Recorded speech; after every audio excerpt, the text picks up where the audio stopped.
going to be great. Do you know why? Because we have a plan. And you can do anything with a plan. I got that new thing that you might wanna hear. That real exclusive, something for your ear. I got that thing you want, I got that thing you need. I got that thing you want, yeah, you should come with me. The show must go on, even in the age of Corona. Okay. Okay. Okay.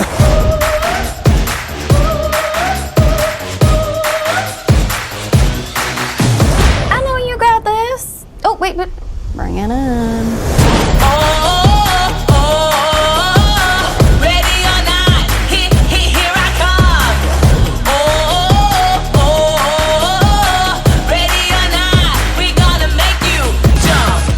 How is my T-zone? Because we really need this face to look young.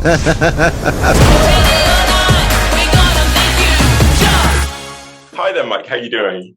I'm great. How are you, James? Pretty good, thank you. Looking forward to the festival fast approaching. Yeah, me too. It's coming down like a freight train down the tracks. But Yeah. So last year's festival, of course, went virtual. And this year, Outfest LA is back with kind of a mix of in-person, full program of that, and some outdoor screenings. But I just wondered what you maybe learned from last year's festival that you brought over to the 2021 version of the festival. Well, we learned that there's definitely an appetite for our community to gather together in these kinds of events, but you have to make sure that you're guaranteeing, their safety and their comfort in the event. So you have to really manage the event in a way that makes them feel like they're going to be okay if they go and they can relax and enjoy themselves. And last year that was drive-ins with strict social distancing policy. This year, our in-person events are going to require proof of vaccination to come in. And masks on, as is mandated in Los Angeles. So we just want to make sure everybody feels at their safest at our events. Also learned, that the appetite was there for virtual access to our kind of events. No one ever knew it because there was never like something forcing our hand to make that part of the festival. But I think the festival world as a whole has realized that appetite is there and that access is important. We were able to extend our lineup nationally. We're doing it again with the digital festival this year to people who had never been to an event like Outfest, and we got a lot of great feedback on that. And we're seeing the same this year. Yeah. So that'll again be largely through Outfest Now, will it, in terms of people accessing the films? No, we're pivoting away from Outfest Now for the virtual part of it this year. Like Outfest Now was we were one of the first full lineup digital festivals to go last year, so it was very much like a test case of how it worked. And the way Outfest Now worked is probably never going to happen again with the festival. It was just a very a new kind of thing. We're going via Cinesend this year for the festival. You can still watch it digitally and through an app and all of that, but it's slightly different program. And Outfest Now is kind of becoming its own different thing, which we can talk about later. Which Yes. we can talk about in another time. Yeah. Yes.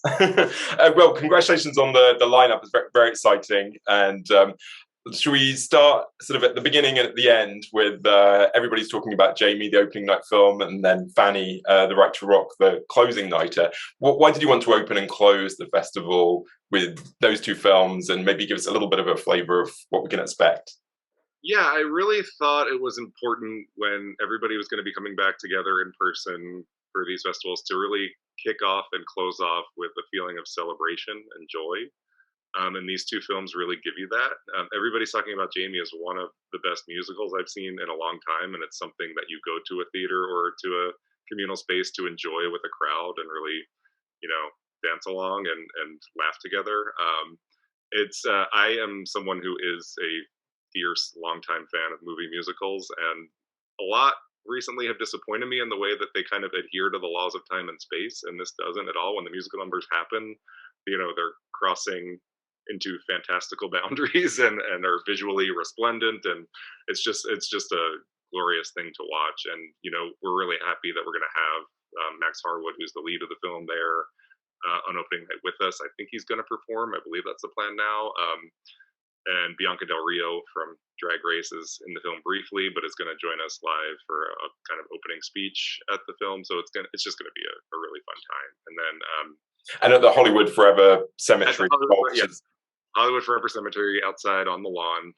First time we're doing that for opening night, so it opens it up to a lot more people able to attend. It's a bigger venue.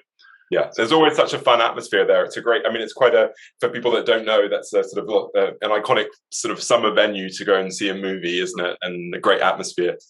Yeah, and the folks at Cinespia are going to help us produce the event. So it's Cinespia is who puts on those screenings at Hollywood Forever Cemetery, and so it's going to have all the bells and whistles that people are used to when they go to those events. Yeah.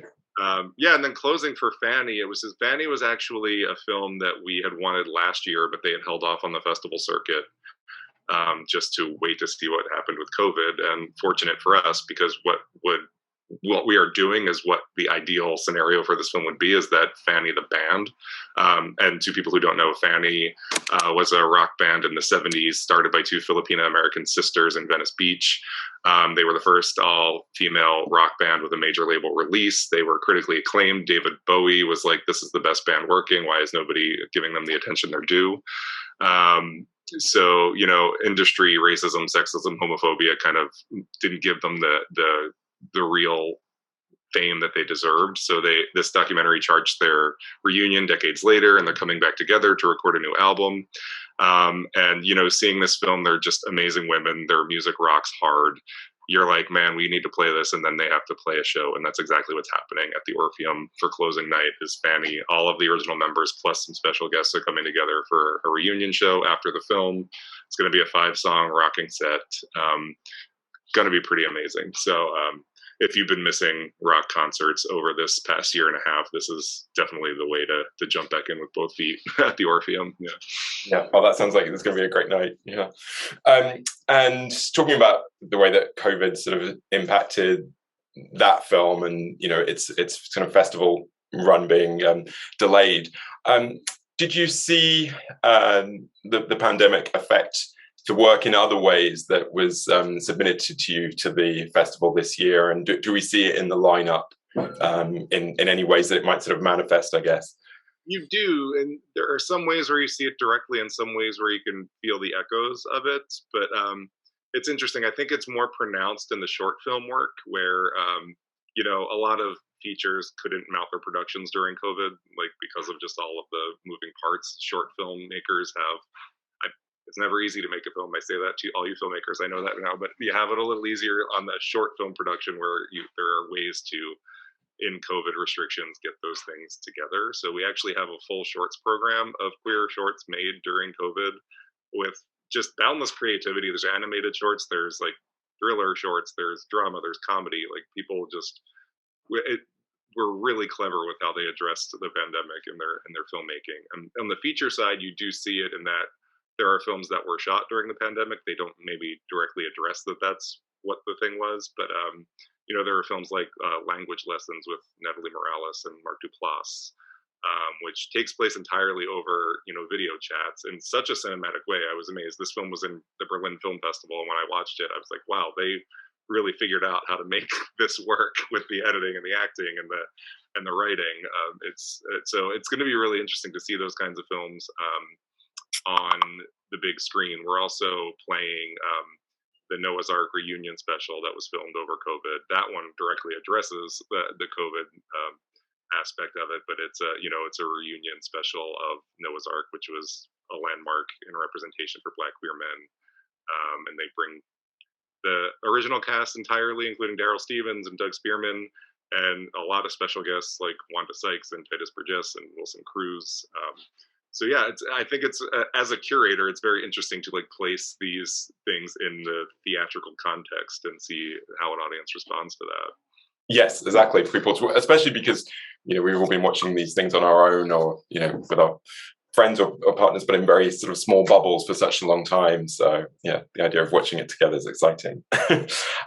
And aside from the pandemic, were there any other concerns or recurring themes that you found as you were curating and seeing the films that were sort of have been made over the last year or so?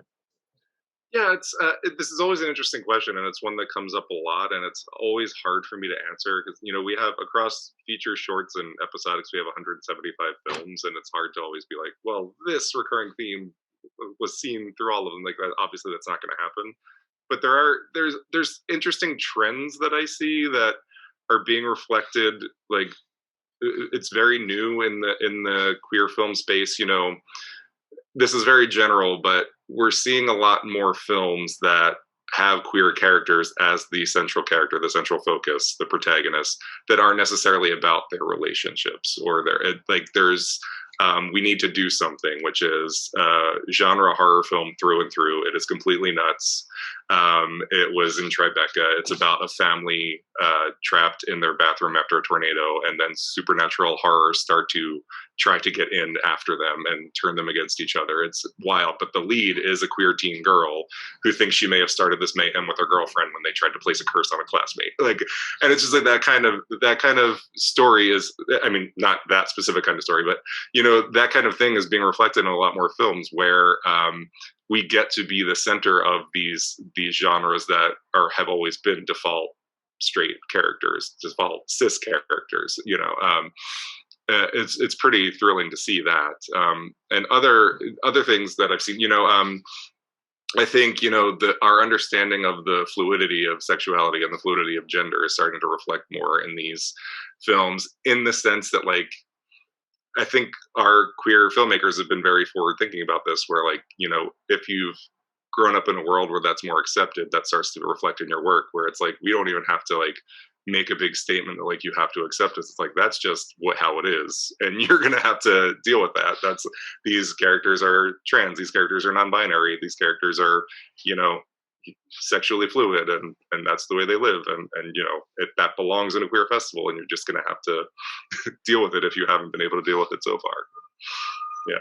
And in terms of what's having its world premiere at Outfest LA this year, is there anything in particular you'd like to draw our attention to highlight? A lot of world premieres, and I'm really excited about all of them. I was kind of blown away and blinking as if I was dreaming that we are able to world premiere the new film by Charles Busch, that Charles Busch co-directed with Carl Andress. Charles Busch, of course, wrote Psycho Beach Party and Die Mommy Die, and starred in the film adaptations of those plays, which are queer classics and an idol of mine. And I just happened to see that he had a new film that had filmed. It happened to be the last film produced by the producer Ash Christian, who was a longtime friend of Outfest and unfortunately passed away last year. So the screening is going to be a memorial tribute to Ash, as well as the world premiere of the film, which is hilarious comedy caper about some very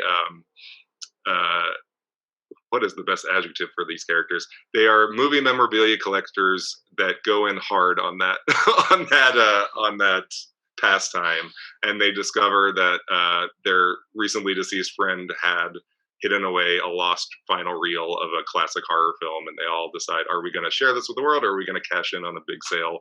And they all hatch nefarious schemes to kind of trick each other out of possession of that reel. So Charles' drag persona comes in. Margaret Cho is in the film. Tim Daly's in the film. It's just a real blast. We also have the world premiere of Jeffrey Schwartz's new documentary, Boulevard, A Hollywood Story, which tells the story of Gloria Swanson's attempt to make a Sunset Boulevard musical. This is well before Andrew Lloyd Webber's version with Glenn Close with hit Broadway. She, as she was less and less able to capitalize on the fame that her Oscar nomination for Sunset Boulevard brought her, she decided to try and keep it going by adapting it into a musical. And her partners were a gay couple, closeted in Hollywood. One was a character actor who was very in the closet at the time. And just kind of the relationship triangle that develops between them and causes chaos. and it's a fascinating story, especially if you're an old Hollywood buff, not unlike the folks in the Sixth Reel. So that's a very interesting connection of themes. We also have this great genderqueer body swap comedy called Homebody. It stars Colby Menifee, who's rising in the ranks, and she plays a babysitter, and her young charge, who is a genderqueer child, uses transcendental meditation to body swap with her to feel like what it would be like to be a woman. And she is a doula as well, and she is so like the comedy of how this child interacts with like her boyfriend who wants to get together a little more and all that. It's just a delightful, wonderfully acted comedy. And we're also world premiering a documentary called Jamel and Tim. Now this is about Jamel Moore and Timothy Dean, who were the victims of Ed Buck, who was thankfully just convicted in court here in West Hollywood. And it's playing in a double feature with another documentary called Crystal Diaries. These films both examine the lives of Ed Buck's victims, and really their lives and their communities that were affected, and their families, and the support network that grew out of that, and the movement to really hold Ed Buck accountable, because obviously he was not arrested when he should have been. It took far too long for him to meet justice. So I think it's a really important story for our community to hear and to highlight, and I'm very glad we're able to do that. And then finally, we're also world premiering, just to reach back, we have the Outfest Legacy Project, which is our preservation and restoration section of Outfest, and we always like to highlight some films of the past years in our festival, and we're going to be world premiering a new restoration of The Incredibly True Adventures of Two Girls in Love, which is a 90s queer classic that starred Laurel Holloman and Nicole Ari Parker. The director, Maria Magenti, is going to join us. It's going to look beautiful on the big screen at DGA1. Yeah. Great. Oh, good to get a flavor of this. And how about your US narrative premieres? Well, I have a US doc premiere. The US, there's a lot. Yeah, premiere status is a tricky thing, but in the US, we have a documentary called Sediments, which is from Spain, which is this wonderful journey over a long weekend with a group of 6 trans women who are friends who are traveling to the country, and they're just the 6 most captivating camera subjects you'll ever see, and they it is very much like a fly on the wall documentary where it observes them interacting together as friends, and their arguments and their makeups and their fights and their differing personalities. And they're all women of a certain age. They're all like 60 and over. So they've lived a life and like as trans women and in a society that didn't always accept them. So it's just amazing to hear their stories. And it's an interesting little connection because we're also premiering a restoration of a documentary from Spain called Vestida de Azul, Dressed in Blue, which recently came back to prominence because of HBO Max's series Veneno, which was one of the best things that happened over the last year. It was an amazing series about a trans woman sex worker who was a cultural icon in Spain for a while. And Valeria Vegas, who created that series and who knew Veneno in life, actually wrote a book about this film, Dressed in Blue, and how like important and iconic it was to her community in Spain all those years. It's from 1983. It's just newly restored and will be the first to show that restoration in the US. Yeah. Oh, that's exciting. Yeah. Veneno, like everyone should watch that if they haven't on HBO Max. I recommend that one to everyone too. Just plug, if this ever gets onto the video or anything, we did in June, we did the Outfronts, which was our kind of festival of discussions with queer and trans focused television shows, and Angelica Ross did a Q&A with the creators of Veneno for us, and that was amazing, and that's still online, so go find it. Yes. And they were also great judges on Drag Race España as well. Of course. Yeah. So we're fans of the Javiers. And are there any other sort of US narrative films that you wanted to particularly highlight, draw our attention to? Yeah, I'm really excited. We're going to be the LA premiere of a film called Potato Dreams of America, which was a South by Southwest premiere. It's by a filmmaker named Wes Hurley, and it's kind of a visually distinct, very fantastical interpretation of his life story of moving from Soviet Russia to America as a young gay man. And it's just Russia is very stylized in the film, and it's kind of an otherworldly place. His grandmother is played by Leah Delaria. And Jesus Christ is played by Jonathan Bennett in those sequences, like a very young man with a very active imagination, and then he moves to America, and there's a whole different array of things he has to deal with here. It's a very special movie that I'm very excited to highlight. We're also doing the LA premiere of a film called Firstness, which is kind of one of those movies I was talking about before, where the lead character is a non-binary child, and it mainly focuses on their relationship with their single father and like the intricacies of parenting a queer child. But it's set in this very distinct area of New Mexico, and it's also an ensemble film about the community around these two people.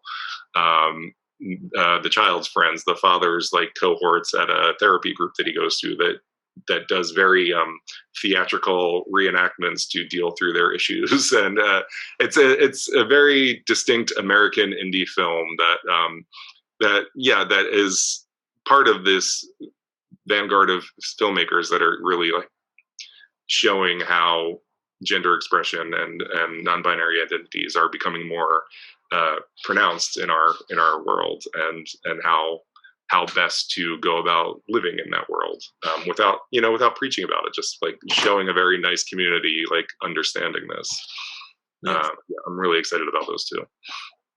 And any other doc highlights? I know we've touched on a couple of docs already, but many doc highlights. I'm really excited. We're going to be playing a documentary called Invisible, which is about the contributions of queer women to country music, which are many and varied, and they've written some of the biggest songs in country music, and don't get the due that they are deserving of because of their queer identity.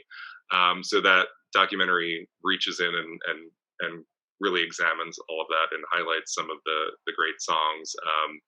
There are people like Linda Ronstadt and Emmylou Harris that are interviewed in the film. So like country music stars available in the film. There's also going to be some subjects of the film at the screening to perform a few songs. Like Mary Gauthier will be there. So that's going to be pretty incredible. That's going to be at the JACCC in downtown Los Angeles. We're also playing a film called No Straight Lines, which is about the rise of queer comic books, with giants like Alison Bechdel are featured in the film. It's by James Kleinmann, who is a very well-known documentarian in our world. I know very many queers who love comics in my world, so I think that's something you don't want to miss if that's your flavor. And then there's me a long reading list actually, because I haven't read many queer comics. I've read some, but after seeing that documentary, I was like, okay, now I've got about 200 graphic novels and That's comics. The danger of great docs and great films like that. They just increase your list of things that you need to see. Yeah. Yes. And then we also have a film that premiered at Berlin called North by Current by a filmmaker, Angela Madsen-Minax, who is a trans mask filmmaker, and it's about his family and a tragedy they've endured, and how they make it through together and accept one another, and they're a very distinct, very tough as nails family that are the kind of folks that you don't normally see on the big screen, and it's just incredibly personal filmmaking and just lovely to behold. And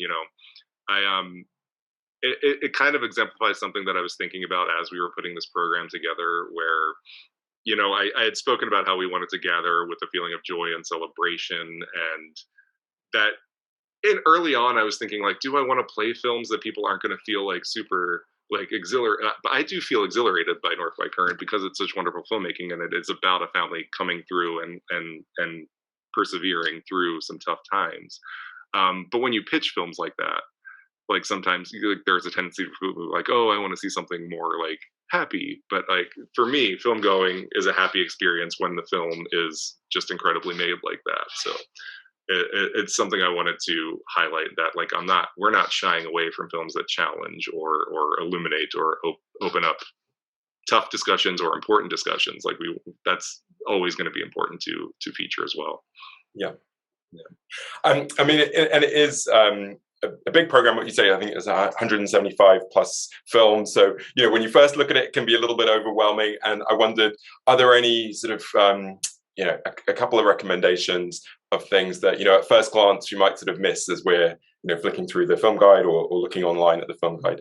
Absolutely, yeah. You really got to delve in and like hit every corner of that program because there's something like everywhere in every corner of that program that you'd be interested to see. Like there, go to the free events that we have. There are a few free in-person screenings that we're going to be doing, like the documentary Legend of the Underground, which is about some folks in Nigeria fighting for LGBTQ rights.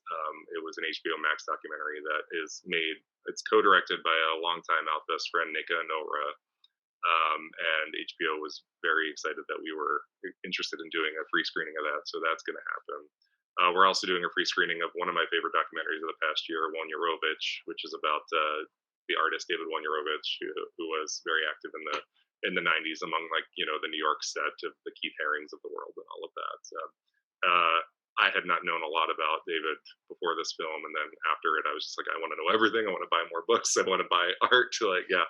It's just incredibly made and incredibly told. We're also going to sneak preview the first episode of season 2 of Work in Progress, which is Showtime's comedy by Abby McEnany. It is, to my mind, one of the best comedies on television. Abby is hilarious. It's written so distinctly, co-created by Lily Wachowski. If you don't know the story, the first season kicks off, Abby happens to meet in real life Julia Sweeney from SNL, who played the character Pat, who the whole joke was like, you can't tell if Pat's a man or a woman, and she was called Pat throughout her life, and like it's like, she ruined my life, and then develops a friendship with Julia Sweeney as they work through the problems that Julia caused her. So Julia Sweeney is actually in the show. She will be at this Q&A as well with Abby and a couple of the other cast members, and that's free. And then we'll be premiering the first episode. And we also have our Trans and Non-Binary Summit, which is, I believe, the 5th or 6th year that this is happening, where we bring together trans filmmakers and activists to, discuss things that are going on in the world for trans and non-binary filmmakers and artists, to highlight some work by those artists, and to generally have a good time. And that will be 3 separate events. The first is a keynote speech and a panel. The keynote is by the filmmaker and activist Tourmalin, who made films like Happy Birthday, Marcia. And then it'll be followed by a panel discussing, the landscape for trans and non-binary representation after Pose. And filmmakers and artists like Our Lady J and Zachary Drucker and Nava Mao will be on that panel. Then there's going to be a short film showcase by 4 different trans and non-binary filmmakers. And then there's going to be a live read, a sneak preview live read of season 2 of Razor Tongue, which is Rain Valdez's Emmy-nominated web series. So plenty of stuff to do at our festival every day. Those are all great picks, yeah. And I know it's a slightly tricky question because you don't want to pick favorites, but I just wondered maybe who the filmmakers were who you were particularly excited to discover as you were putting this year's program together. Yeah, of course. Preface it by saying everybody's my favorite. Like, I love all of these films, but there's a lot of films we played where I was, familiar with the filmmaker beforehand, and then there are films that, for whatever reason, I hadn't known about them before. And one in particular is our U.S. centerpiece, The Novice, which just won Tribeca's Grand Jury Prize and the Best Actress Prize for Isabel Fuhrman. It is incredibly made. The director is Lauren Hadaway, who I learned after watching the film was actually a fellow of Outfest Screenwriting Lab a few years back before I joined the team. And I think it was with this script. It's based off of her experiences in the world of college rowing. And Isabel Fuhrman plays a young woman who is, asked to join the college rowing team, and she really goes hard into being the best at sacrificing personal relationships, her own personal safety. It's been favorably compared to films like Black Swan and Whiplash, very much apt in that description. It's incredible filmmaking, and Isabel Fuhrman is just amazing in the lead role. And this being Lauren's first feature film, I'm just kind of amazed and excited about what she's going to do next. It's pretty remarkable.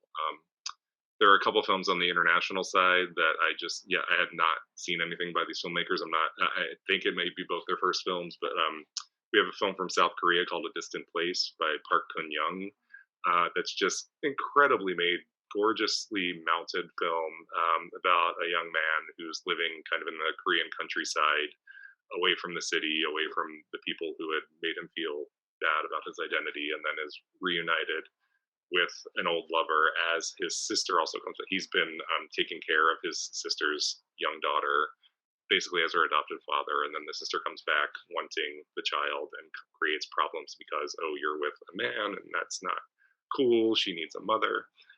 It's just a beautifully told drama.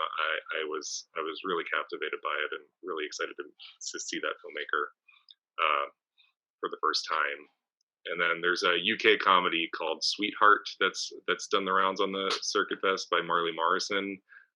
Just very distinct. It's about a young woman who's, you know, out and with her family on a summer vacation beachside in the UK, and starts a relationship with one of the workers at the vacation park that her family's staying at. It's a very distinctly written lead role and a great comedy. So I was really happy to discover all of these films. And Outfest Fusion happened earlier on in the year. Are there any highlights from that festival that have been included in Outfest LA that you'd like to mention? Yeah, a few. So we're playing All Boys Aren't Blue, which is Nathan Hale Williams adapted the writings of the Black non-binary author George M. Johnson.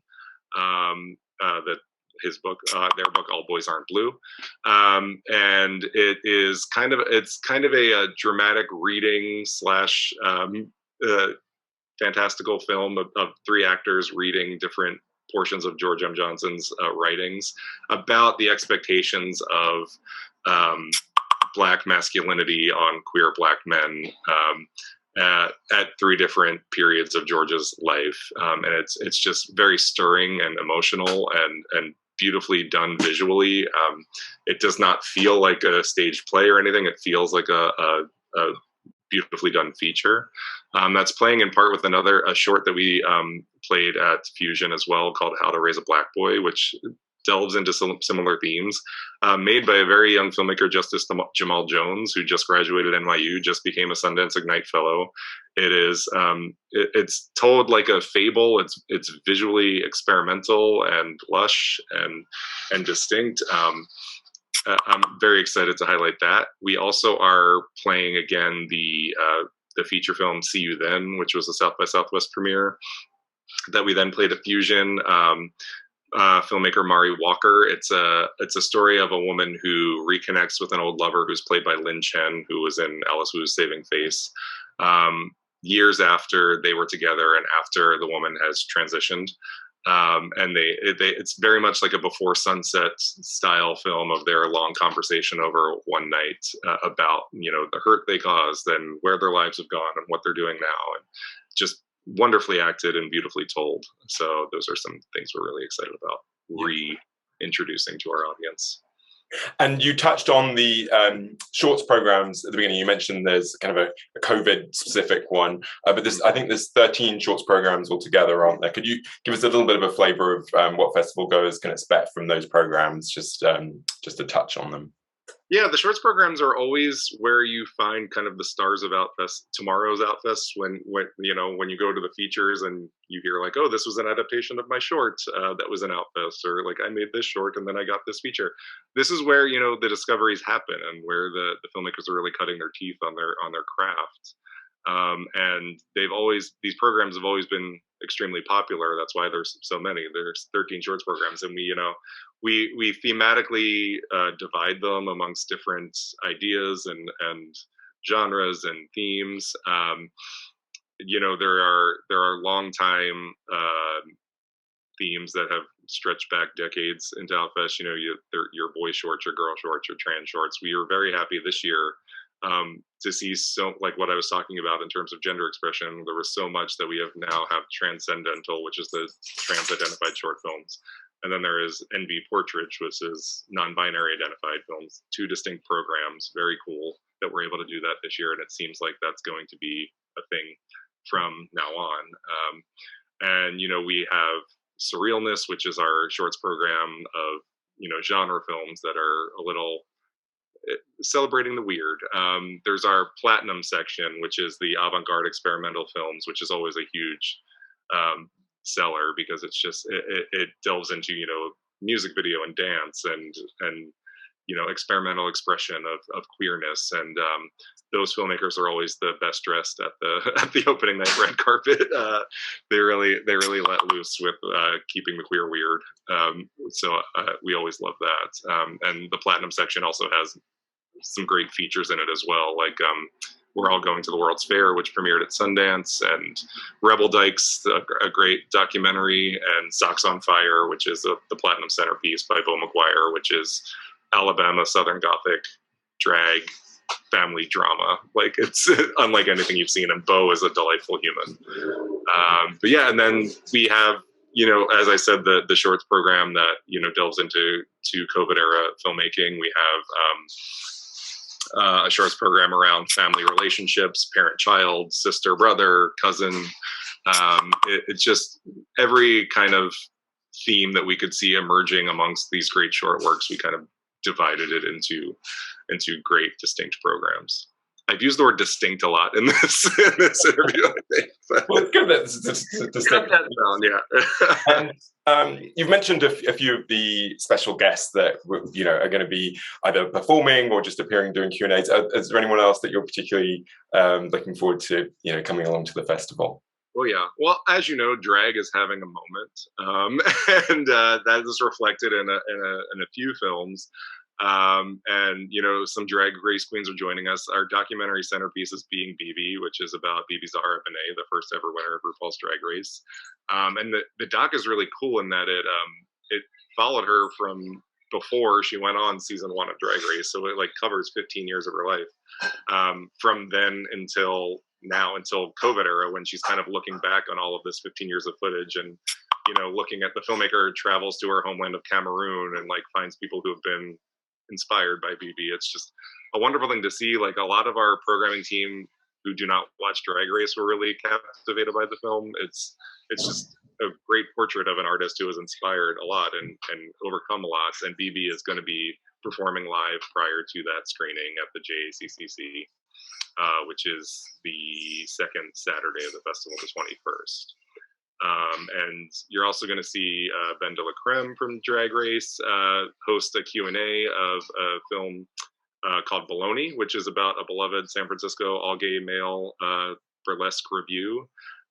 Those guys are going to be coming down and performing their live show after the movie, and then Ben de la Creme's going to talk to them. Ben de la Creme is a huge fan of that show and a big supporter of it.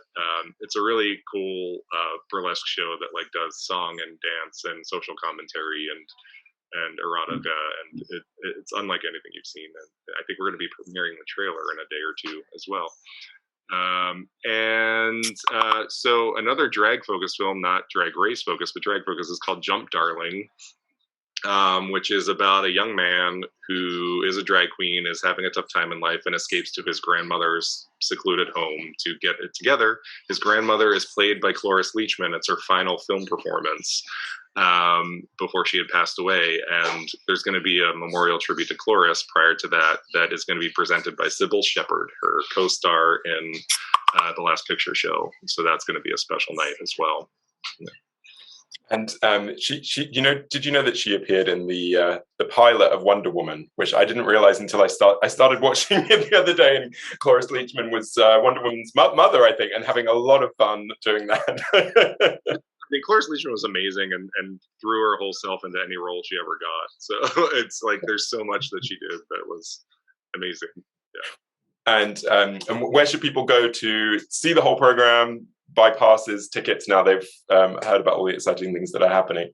Yeah, you can go to our website, outfest.org. It'll link you right to the full program, and all tickets available, both in person and online at that website.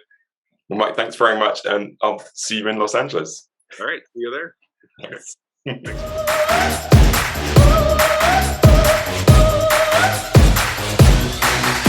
I know you got this. Oh, wait, but bring it in. Ready or not, here I come. Ready or not, we gonna make you jump. How is my T-zone? Because we really need this face to look young. We gonna